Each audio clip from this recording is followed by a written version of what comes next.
សួស្តីអ្នកទាំងពីរថ្ងៃនេះស្រស់ស្រាយហើយនេះជាវីដេអូដំបូងនៅក្នុង channel club Kid Club ឬក៏នេតិក្មេងរាយអញ្ចឹងចង់ជជែកលេងជាមួយនឹងម្ចាស់ channel បន្តិចចង់សួរទៅកាន់ប្អូនស្រី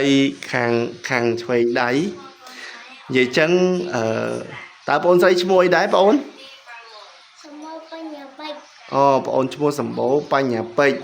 ហើយរៀនទីម៉ានដែរថ្នាក់ K2 វ៉ាវ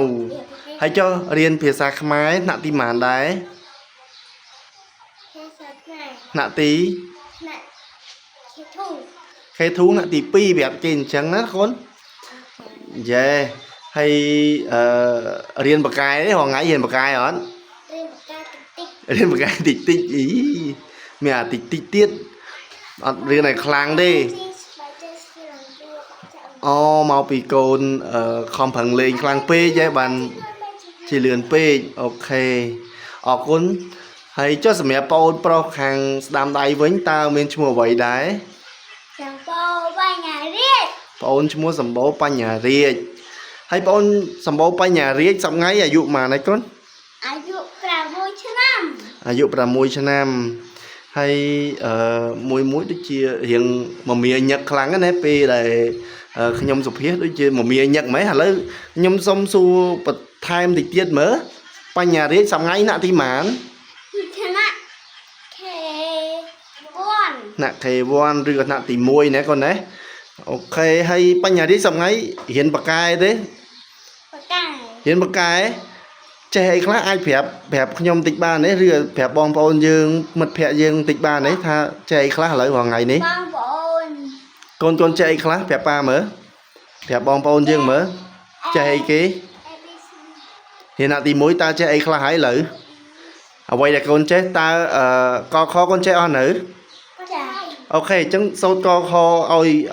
បងប្អូនយើងស្ដាប់តិចអូខេសូត្រកខសិនអញ្ចឹងតោះកខដល់អ1 2 3កខកគោខចឆជជចថជថនចថជជកកកមយោលសាឡអវ៉ាវក្មេងៗទាំងពីរនាក់អាចសូត្រកខបានច្បាស់ល្អមានន័យថាកូនបានយកចិត្តដាក់ជាមួយការរៀនសូត្របានគ្រាន់បើហើយចុះកូនស្គាល់ស្រៈនិស្ស័យទេស្រៈនិស្ស័យតើកូនចេះរាប់ស្រៈនិស្ស័យទេខ្ញុំអូខេបងអូនស្រីបញ្ញាពេជ្រចង់និយាយមុនគេហ៎អូខេស្ដាប់វាស្ដាប់ខ្ញុំអ្នកសួរផងអូខេអញ្ចឹងទុកអត្ថិភាពឲ្យបងអូនស្រីបញ្ញាពេជ្រអ្នកនិយាយសូត្រស្រៈនិស្ស័យមុនគេសុំនៅស្ងៀមបន្តិចបានទេសុំនៅស្ងៀមបន្តិចអូខេតោះអញ្ចឹងខ្ញុំចង់ដឹងថាតើអាចសូត្រស្រៈនិស្ស័យបានកម្រិតណាដែរតោះចាប់ផ្ដើមសូមភាគីម្ខាងនេះនៅស្ងៀមបងអូនស្រីចាប់ផ្ដើមស្រៈនិស្ស័យ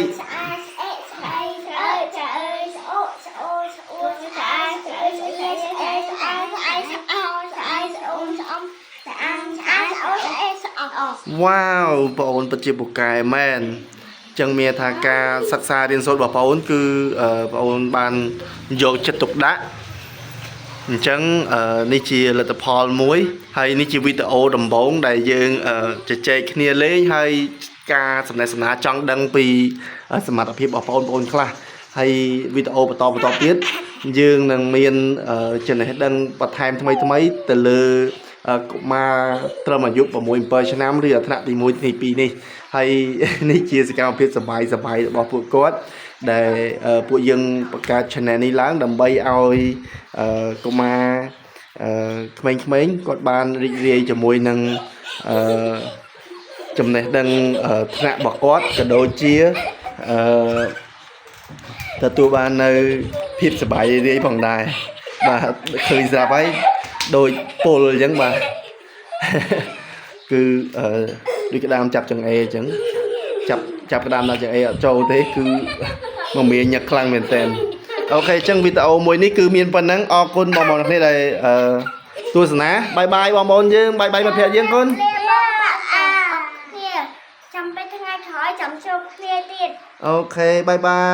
យ